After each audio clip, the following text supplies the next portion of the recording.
नमस्कार दोस्तों, कैसे हैं आप लोग। 4 PM पर आपका स्वागत है। प्रधानमंत्री नरेंद्र मोदी ऑपरेशन सिंदूर के बाद पहली बार ऑफिशियली मुख्यमंत्री और उप मुख्यमंत्रियों से मुलाकात के लिए इकट्ठा हुए। नीति आयोग की 10th गवर्निंग काउंसिल की मीटिंग थी। इस मौके पर प्रधानमंत्री नरेंद्र मोदी विपक्ष के तमाम जो मुख्यमंत्री हैं उनके साथ, जिनके साथ अक्सर जो है बहुत कहासुनी भी होती है, उनके साथ भी बड़े अच्छे से बर्ताव करते हुए, बातचीत करते हुए, हंसते मुस्कुराते हुए नजर आए। लेकिन इस मीटिंग में एक कमी थी। जो सीएम है बिहार के नीतीश कुमार, वो इस मीटिंग में नहीं पहुंचे। और उनका ना पहुंचना चर्चा का विषय इसलिए है क्योंकि बिहार में इलेक्शन होने हैं। और बिहार के इलेक्शन से पहले ये जो ऑफिशियल मीटिंग हो रही थी उसमें नीतीश कुमार का नहीं पहुंचना, बावजूद इसके कि वो दिल्ली में ही है, क्या संदेश दे रहा है, क्या संकेत दे रहा है, इस पर बातचीत करेंगे। सीनियर जर्नलिस्ट राजीव रंजन सिंह जी हमारे साथ मौजूद हैं। बहुत बहुत स्वागत है सर आपका। राजीव जी, क्या संकेत है नीतीश कुमार की तरफ से? वो नाराज बताए जा रहे हैं। एक ऑफिशियल मीटिंग हो रही थी नीति आयोग की, उसमें वो नहीं पहुंचे। क्या संदेश देने की प्रधानमंत्री नरेंद्र मोदी को, अमित शाह को क्या कोशिश कर रहे हैं? देखिए, इसमें कई सारी थ्योरीज सामने आ रही हैं, पर जो मुख्यतः बात सामने आ रही है हिमांशु जी, वो ये है कि तबीयत जो है वो नीतीश कुमार जी की आजकल कुछ बहुत ज्यादा अच्छी रहती नहीं है।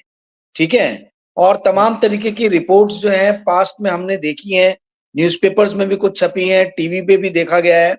तो अलग अलग तरीके की अफवाहें जो हैं वो उनकी स्थिति, सेहत को लेके, मानसिक स्थिति को लेके जो है वो फ्लोट होती रहती है। अब इस तरीके के जो न्यूज है या र्यूमर्स बोल लीजिए उनको, इनको क्वेल करना, इनको दूर करने का काम तो नीतीश कुमार जी को ही करना होगा। और नीतीश कुमार जी वो कैसे करेंगे? वो मीटिंग से एब्सेंट रह के तो कर नहीं सकते हैं। उनको तो उल्टा इस चीज को, यदि इस तरीके का संदेह उत्पन्न हो रहा है तो उनको तो और ज्यादा से ज्यादा मीटिंग्स करनी चाहिए। और अपने पुराने साथी जिनसे वो 2024 के इलेक्शन के पहले वो बिछड़ गए थे, और जिनके बारे में कहा जाता है कि इन्हीं लोगों के द्वारा या इनके कार्यकर्ताओं द्वारा ही नीतीश कुमार जी के बारे में फालतू के अनर्गल बातें जो है वो फैलाई जा रही हैं। तो मुझे लग रहा है नीतीश कुमार जी को ऐसे अपने पुराने साथियों के साथ फिर से मेल मिलाप करना चाहिए।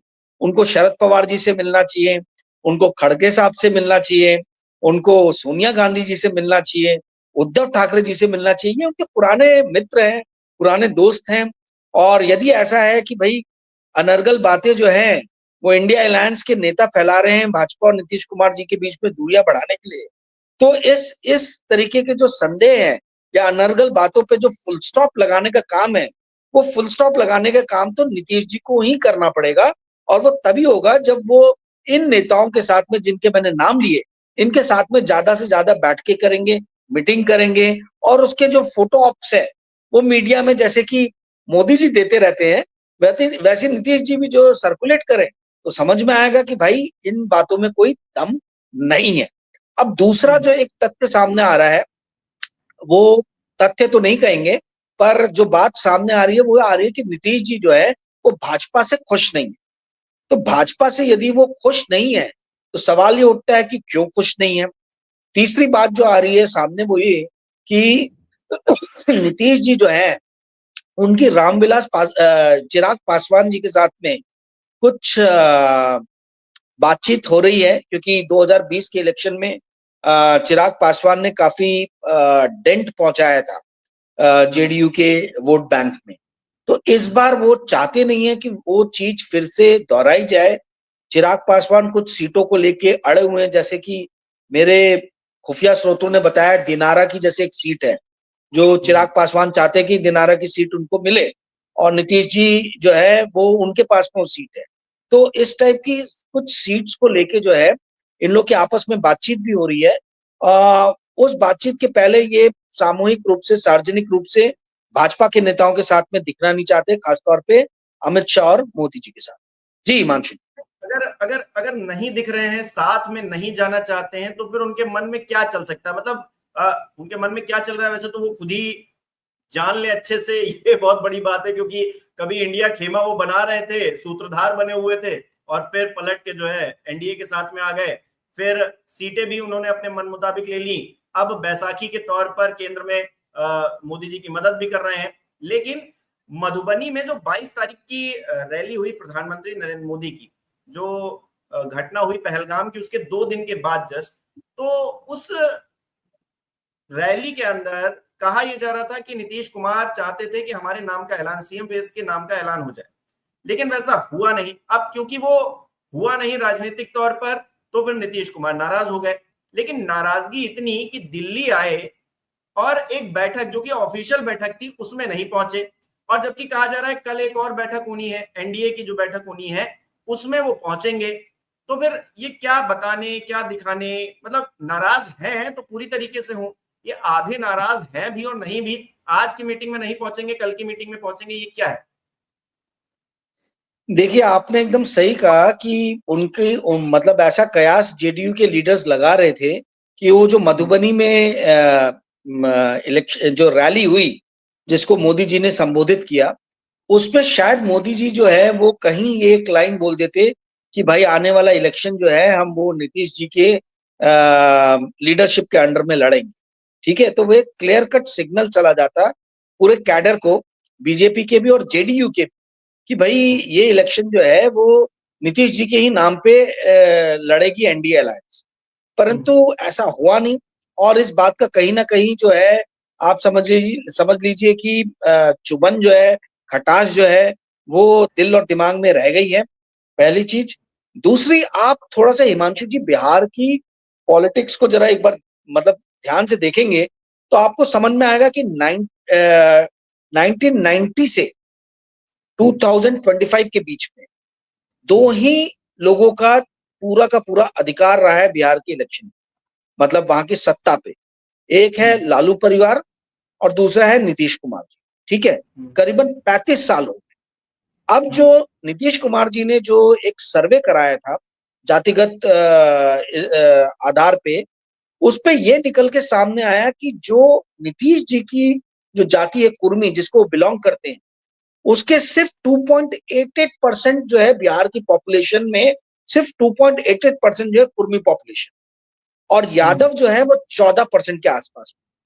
तो ये बीजेपी के स्ट्रैटेजिस्ट लोग जो है, इनके दिमाग में ये बात आई कि भाई 14% वाला राज कर रहा है, 2.88% वाला 20 साल से राज कर रहा है, 14% वाले ने 15 साल राज किया, तो ये जो बाकी 84-85% जो पॉपुलेशन है, इनका प्रतिनिधित्व करने वाला अगर हम कोई लीडर दें तो हो सकता है कि लोग हमको चुन के आए।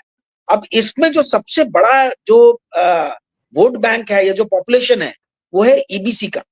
ठीक है, इकोनॉमिकली बैकवर्ड क्लास जो है 36% उसका पॉपुलेशन।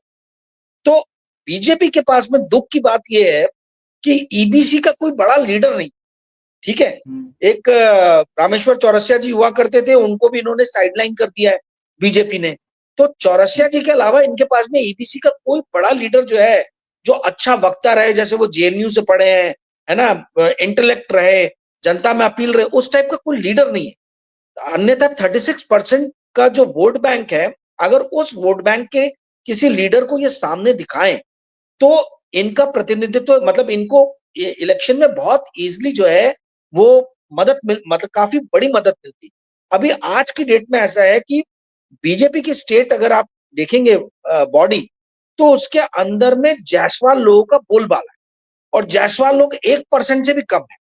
दूसरा आते हैं गिरिराज सिंह, आरके सिंह, इस टाइप के राजपूत लीडर। राजपूतों का पॉपुलेशन पूरे बिहार में सर्वे के हिसाब से 2.45% है, और जो बीजेपी बोली जाती है कि ब्राह्मणों की पार्टी है, तो ब्राह्मणों का वोट सिर्फ 2.65%। तो जो सबसे बड़ा जो वोट बैंक है, बीजेपी वोट बैंक बोल रहा हूं, जो बिहार का जो सबसे बड़ा मास बेस है ईबीसी का, उसका इनके पास में कोई बड़ा लीडर है नहीं। और इसीलिए ये लोग जो है एक किंग कर्तव्य वय विमूढ़ वाली स्थिति में है कि हम क्या करें, हम नीतीश जी के साथ में जाएं कि हम अपने किसी लीडर को जो है उसका नाम अनाउंस करें। यदि तो क्षत्रिय या ब्राह्मण जाति से कोई नाम अनाउंस होता है, तो ऐसा माना जा रहा है कि उसका आक्रोश जो है वो बीजेपी को हो सकता है झेलना पड़े, जैसे लोकसभा इलेक्शन में हुआ। लोकसभा इलेक्शन में हमने देखा कि ब्राह्मणों की जो सीट, बहुमूल्य वाली सीट है बक्सर, वहां से बीजेपी हार गया। भोजपुर, जो जहां पे राजपूत डोमिनेटेड जो जिला है, जहां से मैं भी बिलोंग करता हूँ, वो भोजपुर आरा जिला जो है, वहां से भी आरके सिंह हार गए। तो ये क्या हो रहा है, बिहार की जो पॉलिटिक्स है वो पूरी की पूरी जात के बेसिस पे, कास्ट के बेसिस पे है। और बुरा मान ले, अच्छा मान ले, जो भी मान ले आप, कास्ट ही आगे आने वाले दिनों में भी दिख रहा है कि वो एक इंपॉर्टेंट फैक्टर रहेगा। इसीलिए हम देख रहे हैं कि नेशनल लेवल पे राहुल गांधी कास्ट कंसेंसस की बात कर रहे हैं और स्टेट के लेवल पे जो है वो कास्ट की बात जो है नीतीश कुमार कर रहे हैं, और भारतीय जनता पार्टी ने भी इस चीज को माना है। अब उन्होंने अच्छा, तो बोला कि भाई हम सेंसस कराएंगे। हाँ राजीव जी, जी। क्या सब्स्टिट्यूट लाने की कोशिश की जा रही है नीतीश कुमार की? क्योंकि हम देख रहे हैं, एक तरफ चिराग पासवान का आपने जिक्र किया, चिराग पासवान 2020 का इलेक्शन कैसा हुआ था, उसमें चिराग पासवान ने खुद को हनुमान बता दिया, प्रधानमंत्री नरेंद्र मोदी को राम बता दिया, और जो है वहां वहां अपने कैंडिडेट उतारे जहां पर नीतीश कुमार जी की पार्टी लड़ रही थी। कहने को एक साथ थे, लेकिन किस तरह से इलेक्शन हुआ हर किसी ने देखा। क्या वही परिस्थिति फिर से 2025 में बनती हुई दिखाई दे रही है? क्या नीतीश कुमार के खिलाफ चिराग पासवान को एक वेपन के तौर पर इस्तेमाल, सियासी हथियार के तौर पर इस्तेमाल करने की कोशिश क्या भारतीय जनता पार्टी करेगी? क्योंकि हमने देखा भी पिछले दिनों पटना में उनके समर्थन में मतलब पोस्टर लग गए और उसमें उनको जो है सीएम बनाने के लिए और इस तरह की मांग भी होने लगी। जो उनके जीजा हैं वो भी इस तरह की मांग कर चुके हैं पहले की बड़ी जिम्मेदारी मिलनी चाहिए। चिराग पासवान भी ये कह चुके हैं कि भाई हमको केंद्र से ज्यादा राज्य की राजनीति हम करेंगे तो ज्यादा बेहतर रहेगा, हम वो करना चाहते हैं। तो क्या चिराग पासवान एक फैक्टर हो सकते हैं?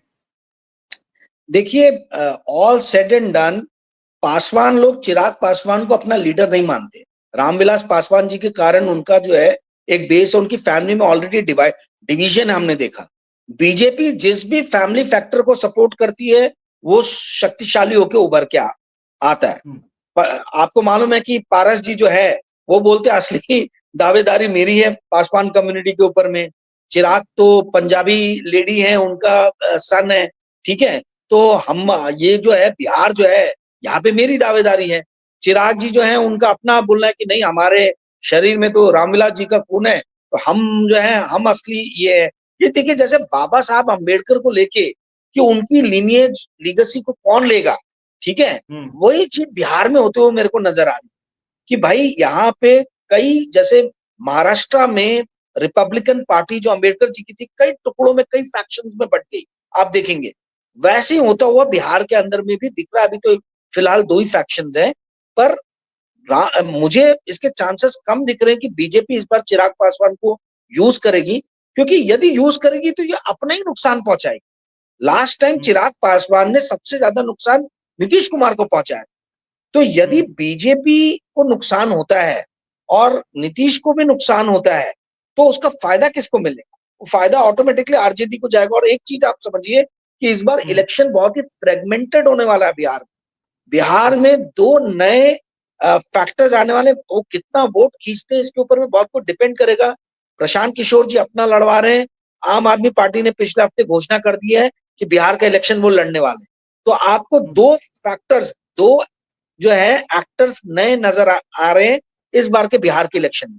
ये कितना वोट खींचेंगे, मान लीजिए 5-5 हजार भी वोट खींच लिया जी जी, वो कितना असर डालेंगे या नहीं डालेंगे ये आने वाले वक्त में पता चलेगा। राजीव जी, लेकिन हमको एक बात समझाइए, हमारे दर्शकों को समझाइए, ये समझना बहुत जरूरी है कि नीतीश कुमार जो अब तक भारी पड़ते हुए एक तरह से दिखाई दे रहे थे, क्योंकि कहा जा रहा था नीतीश और चंद्रबाबू अगर ये 2 पाए निकल गए एनडीए के तो फिर भारतीय जनता पार्टी लड़खड़ा जाएगी और कुछ भी हो सकता है उसके बाद। तो जो नीतीश कुमार भारी पड़ते हुए दिखाई दे रहे थे उनकी बात ये भारतीय जनता पार्टी नहीं मान रही है। उनको अपनी नाराजगी दिखाने के लिए बैठकों से दूरी बनानी पड़ रही है। हमने देखा जो मधुबनी की रैली जिसका मैंने जिक्र किया 24 तारीख को जो हो रही थी, उसमें कैसे हाथ हाथ जोड़े जा रहे थे, किस तरह से बातें हो रही थी, लग रहा था कि मनाने की कोशिश कर रहे हैं क्या मंच पर ही कि हमारे नाम का ऐलान कर दीजिए, बावजूद इसके वैसा कुछ हुआ नहीं। दूसरी तरफ हम देख रहे हैं शरद पवार की एंट्री हो रही है। शरद पवार की एंट्री अगर एनडीए में हो जाती है तो क्या नीतीश कुमार के सब्स्टिट्यूट में उनको खड़ा किया जा सकता है? क्योंकि वो एक ऐसे नेता है जिनकी बात मतलब हर कोई मानता है, एक सीनियर नेता है, ऊपर से 8 सीटें उनकी भी हैं लोकसभा के अंदर। तो ये जो 12 सीटें नीतीश आपको कुमार आवाज आ रही है मेरी? भी यूज हो सकता है। देखिए, ऐसा है कि अंदर खाने ये बात है कि नीतीश कुमार जी का अब अपनी पार्टी के अंदर में वो डोमिनेंस नहीं रह गया।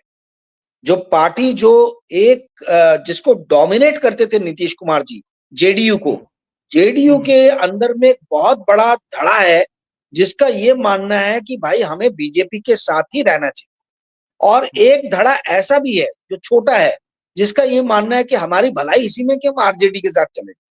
तो JDU is not a United front, ठीक है, भले उनके नाम में जेडीयू है, तो यू यूनाइटेड वहां पे किसी भी तरीके का यूनिजन नहीं है, यूनाइटेड वहां के लीडर्स नहीं है।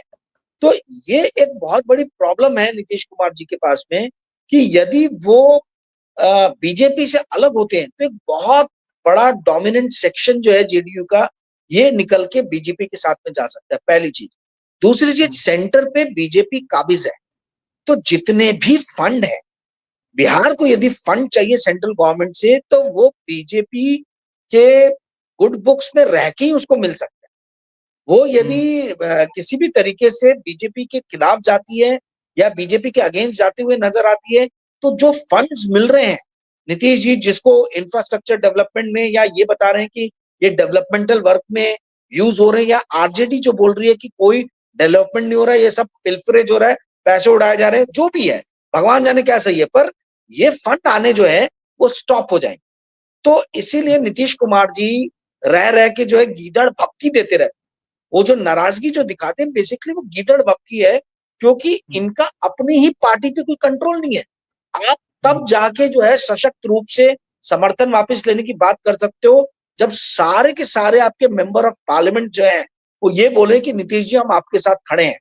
यदि अभी ये बात ऐसी चलती है, कांग्रेस और दूसरे दलों में लोग बात करते हैं कि क्या नीतीश जी का पूरा कमांड है अपनी पार्टी के ऊपर।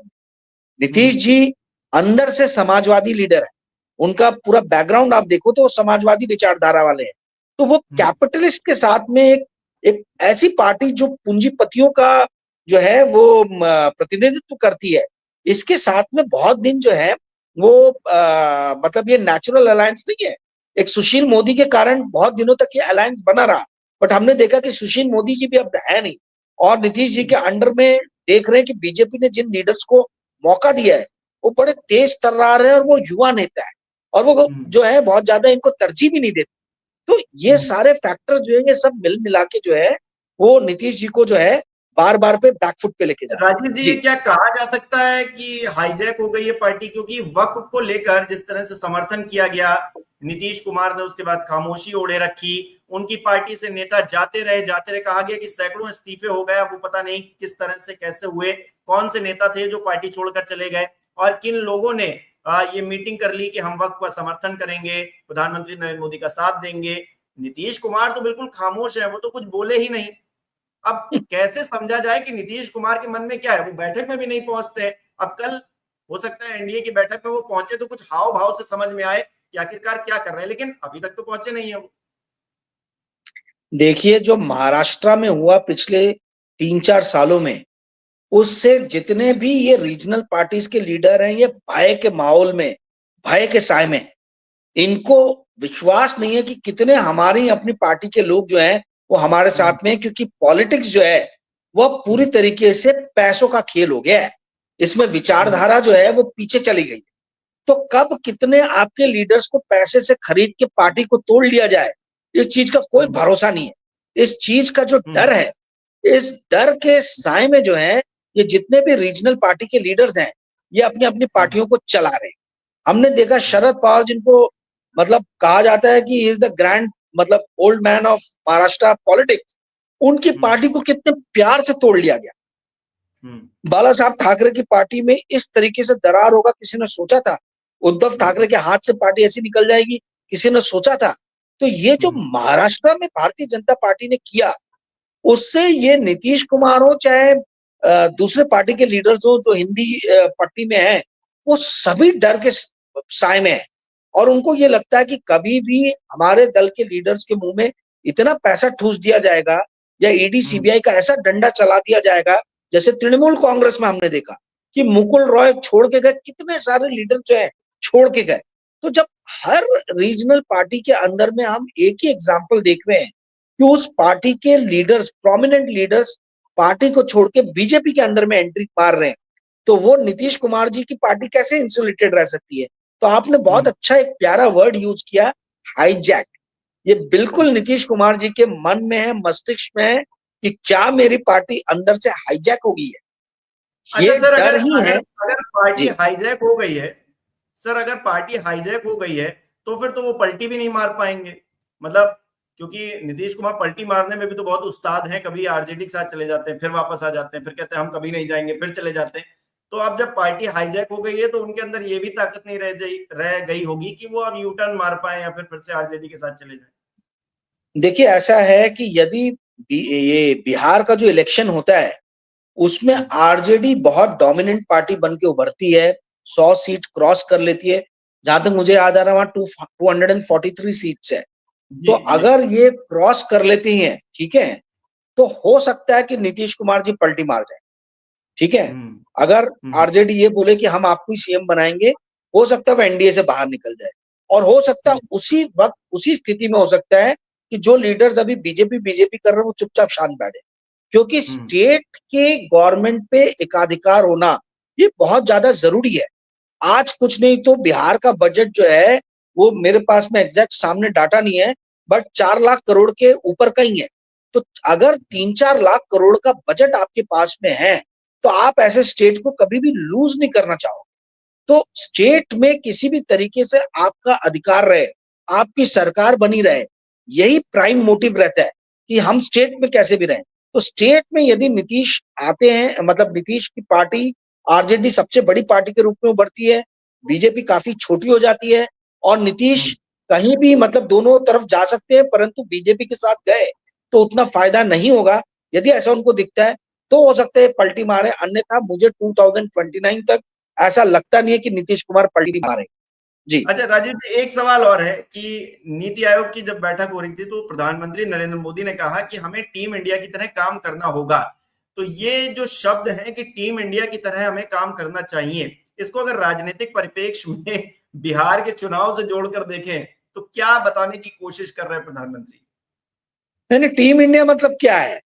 12 साल 11 साल आपने अपने अपोजिशन को बेइज्जत किया, आपने हम्म अपोजिशन पार्टी के लीडर्स की कोई बात नहीं सुनी, आपने हम्म सेंटर और स्टेट गवर्नमेंट के बीच में जब रेवेन्यू डिस्ट्रीब्यूशन की बात होती है तो आपने रेवेन्यू डिस्ट्रीब्यूशन और रेवेन्यू जो उनके जीएसटी के हैं वो 6-6 8-8 महीने रोक के रखे, उनके फंड्स नरेगा के और दूसरे 6-6 8-8 महीने रोक के रखे।